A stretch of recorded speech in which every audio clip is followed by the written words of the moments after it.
ప్రైజ్లార్డ్ ప్రభు అయిన యేసునామములో అందరికీ వందనములు. దేవుని వాక్యం నుంచి యెషయా గ్రంథం 46వ అధ్యాయము 3-4 వచనాలు. యాకోబు ఇంటి వారులారా, ఇశ్రాయేలు ఇంటి వారులారా, శేషించిన వారులారా, గర్భమున పుట్టినది మొదలుకొని నా చేత భరింపబడిన వారులారా, తల్లి ఒడిలో కూర్చున్నది మొదలుకొని నేను చంకన పెట్టుకున్న వారులారా, నా మాట ఆలకించుడి. ముదిమి వచ్చు వరకు నిన్ను ఎత్తుకొని వాడను నేనే, తల వెంట్రుకలు నెరిగే వరకు నిన్ను ఎత్తుకొని వాడను నేనే చేసి ఉన్నాను, చంకన పెట్టుకుని వాడను నేనే, నిన్ను ఎత్తుకొని రక్షించేవాడని నేనే. ప్రేమైన వారులారా, యాకోబు సంతతి వారులారా అని చెప్తున్నాడు. యాకోబు ఇంటి వారులారా అని చెప్తున్నాడు. యాకోబు అనగానే మోసగాని సంతానము, లేకుంటే దేవునికి వ్యతిరేకంగా జీవించిన సంతానము అని రాయబడ్డది. అయితే మోసంతో ఉన్న మనల్ని, లేకుంటే దేవునితో పోరాడే మన జీవితాలను ఏమంటున్నాడు? ఆయన భరిస్తున్నట. గర్భమున పుట్టినది మొదలుకొని నా చేత భరింపబడిన వారులారా అంటున్నాడు. మనం ఏమనుకుంటామంటే మా తల్లిదండ్రులు నన్ను బతికించారు, లేకుంటే మా ఊరోళ్ళు నన్ను బతికించారు, లేకుంటే మా దేశస్తులు నన్ను బతికించారు అని ఎన్నో అనుకుంటాం. కానీ ఇక్కడ బైబిల్ ఏం చెప్తుందంటే నా చేత భరింపబడుతున్నా అంటే మనల్ని ఆయన భరిస్తున్నాడు, యేసుక్రీస్తు భరిస్తున్నాడు. ఇంకేమంటున్నాడు? తల్లి ఒడిలో కూర్చున్నది మొదలుకొని నేను చంకన పెట్టుకున్న వాళ్ళారు. తల్లి ఒడిలో చిన్న ఉన్నలను కూర్చుని పెట్టుకుంటారు కదా, అప్పటి నుంచే నువ్వు అంగీకరించినా అంగీకరించకపోయినా యేసు ప్రభు నువ్వు గర్భంలో పుట్టినది మొదలుకొని తల్లి ఒడిలో కూర్చున్నది మొదలుకొని ఆయన నిన్ను నన్ను రక్షించడానికి ఒక చక్కని మార్గం యేసుక్రీస్తు శిలువ మార్గం యేసించినాడు. ఎఫెసీ 1:6-5-7 వరకు ఉంటుంది.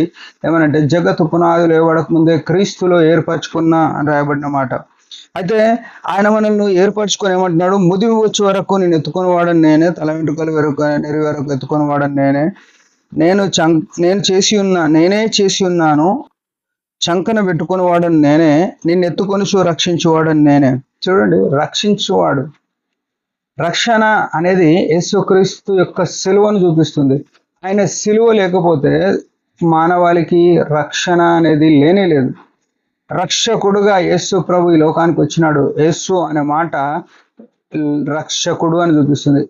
ఈ లోక రక్షకుడు మీ కొరకు పుట్టి ఉన్నాడు అని తూర్పు దేశ జ్ఞానులకు గొల్లలకు దూత ప్రకటిస్తూ వచ్చింది ఈ మాట. ఆ రక్షకుని కలిగిన మనము ఆయన చేత భరింపబడుతున్నామనే విషయం మర్చిపోయి ఆయనను ఆరాధన చేయం మనం చాలాసార్లు.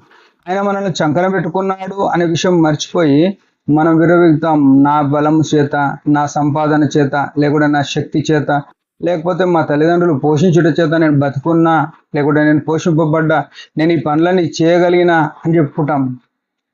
ప్రియమైన వాళ్ళారా, నువ్వు ఏదేమనుకున్నా, ప్రత్యక్షంగా నువ్వేమనుకున్నా సరే, పరోక్షంగా మాత్రం దేవుని యొక్క అదృశ్య హస్తము మనకు తోడుండి మనల్ని స్వస్థపరిచి బలపరిచి మనల్ని భరించి మనల్ని రక్షించేదిగా ఉంది. దానికై మనము ఎల్లవేళలా కృతజ్ఞులమై ఆయన శిలువ కార్యాన్ని బట్టి, ఆయన మనల్ని రక్షించిన ఉద్దేశాన్ని బట్టి మనం నిరంతరం కూడా ఆయనను శ్లాఘించే వారముగా, ఆయనను ఆరాధించే వారంగా ఉండాలని దేవుని యొక్క కోరిక. ఉదయకాలం మన పరిస్థితులు, మన స్థితిగతులు ఎట్లా ఉన్నాయి? ఆత్మతో సత్యంతో ఆయనను ఆరాధించే వారం అయి ఉన్నామా? లేకపోతే ఈ క్షణం మనం పరిశీలన చేసుకోవాలి. ఆయన ఏమైనాడో మనం ఎరిగి నేనే దేవుడను అని చెప్పినాడు. ఆయన మనల్ని భరించేవాడు అయినాడు. తల వెంట్రుకలు మెరి వరకు చూసినా నేనే చేసి ఉన్నా అంటున్నాడు. ఈ గొప్ప దేవుని, ఈ గొప్ప ఆశ్చర్య కార్యములను బట్టి మనం నిరంతరము ఆయనను ఆరాధించేవారం అయినాం. దేవుడి మాటలు దీవించిన తర్వాత మనం కూడా ఒక చిన్న మాట ఆరాధన చేద్దాం. యేసు ప్రభు నామంలో వందనాలు. ఉదయకాలం నుంచి ఇంతవరకు కాపాడినావు, నీ ప్రేమకై స్తోత్రములు. నమ్మదగిన తండ్రి, మా కొరకు, నా కొరకు కలువరి సిలువలో ప్రాణం ఇవ్వడానికి వచ్చినావు.